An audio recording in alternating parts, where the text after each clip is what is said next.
दुनिया को लगा था कि अमेरिका ईरान तनाव के बीच भारत की तेल और गैस सप्लाई पर बड़ा संकट आने वाला है, लेकिन तभी अरब सागर में एक ऐसा जहाज दिखाई दिया जिसने पूरी कहानी को ही बदल कर रख दिया। ना कोई लोकेशन, ना ही कोई सिग्नल और कई घंटों तक दुनिया को पता ही नहीं चला कि आखिर ये जहाज जा कहां रहा है। फिर अचानक जब ये जहाज भारत के समुद्री इलाके के करीब पहुंचा तो इसका सिग्नल ऑन हुआ और रिपोर्ट्स के मुताबिक उसके बाद जो जानकारी सामने आई उसने पूरी दुनिया का ध्यान अपनी तरफ खींच लिया। दावे के अनुसार संयुक्त अरब अमीरात से LNG लेकर एक टैंकर भारत पहुंचा है, लेकिन सबसे बड़ा ट्विस्ट क्या था आप जानते हैं? रिपोर्ट्स के मुताबिक जब ये जहाज अबू धाबी के दास आइलैंड पर गैस लोड कर रहा था तब इसके सैटेलाइट सिग्नल्स बंद कर दिए गए थे, यानी दुनिया की नजरों में ये जहाज अचानक गायब हो गया था।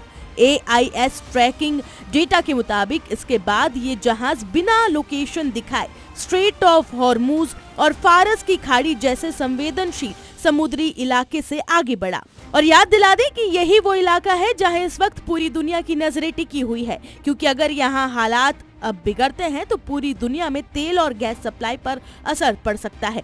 लेकिन इसी तनाव के बीच भारत के लिए LNG सप्लाई सुरक्षित पहुंच गई और रिपोर्ट्स के मुताबिक जब ये जहाज खतरे वाले इलाके से बाहर निकलकर भारत के करीब पहुंचा तो तभी इसका सिग्नल दोबारा ऑन किया गया, यानी दुनिया को इसकी जानकारी तब मिली जब मिशन लगभग पूरा हो चुका था।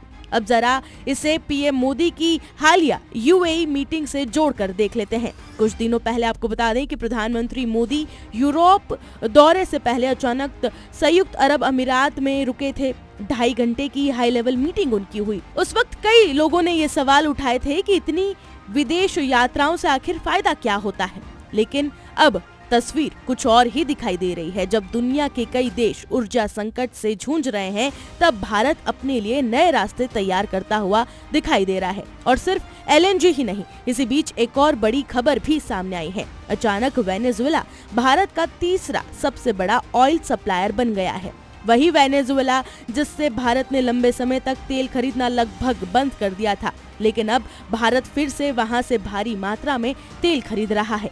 कारण क्या है?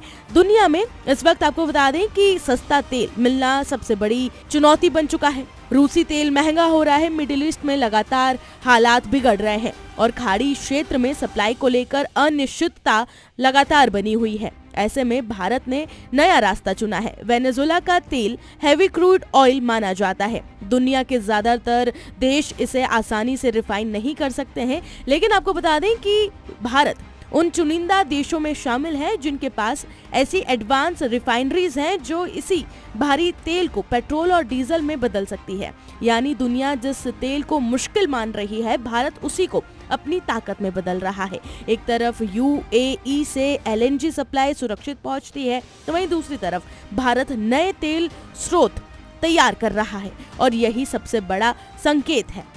एक तरफ दुनिया युद्ध और संकट के कारण डर में उलझी हुई है, लेकिन एक तरफ भारत है जो हर हालात में अपनी ऊर्जा सुरक्षा मजबूत करने में लगा हुआ है। हर तरफ से नए नए विकल्प सामने आ रहे हैं। अब सवाल सिर्फ तेल का नहीं है, सवाल ये है कि क्या आने वाले समय में भारत दुनिया के सबसे बड़े ऊर्जा खिलाड़ियों में शामिल होने जा रहा है और क्या इसी तरह इस संकट में भी भारत अपने रास्ते खुद चुन रहा है और इस संकट की घड़ी में भी भारत और कितने नए देशों के साथ साझेदारी करने वाला है जिससे कि इस संकट से निपटा जा सके। वही बता दें कि भारत सिर्फ किसी एक या दो देश पर निर्भर नहीं है। भारत लगातार कई देशों से संपर्क साध रहा है ताकि इस संकट से जल्द निपटा जा सके और कोई भी ऐसा दबाव देश पर ना बने।